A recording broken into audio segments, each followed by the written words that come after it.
قناة أخبارك ترحب بكم ونتمنى عمل اشتراك في القناة ليصلكم دائما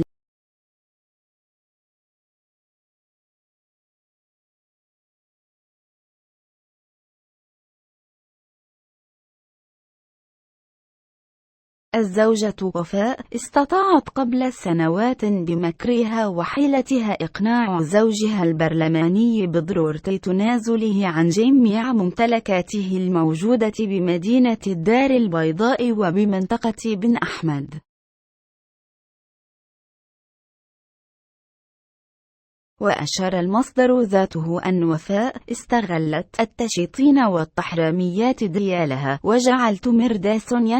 يتنازل لها عن جزء من أملاكه بعدما أقنعته أنها لم تنجب معه سوى البنات مما قد يحرمهن من ممتلكاته كاملة في حالة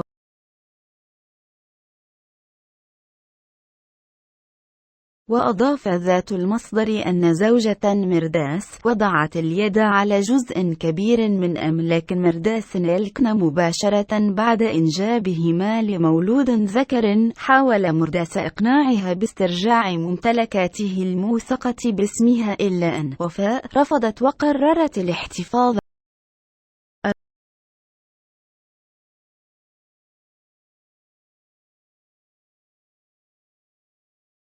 وأوضح نفس المصدر أن الأملاك التي تحصلت عليها وفاء من زوجها مرداس كانت عبارة عن عقارات بمدينة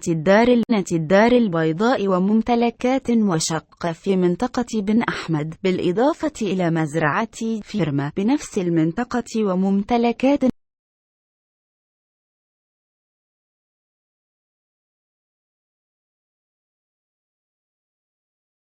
قناة أخبارك ترحب بكم ونتمنى عمل اشتراك في القناة ليصلكم دائما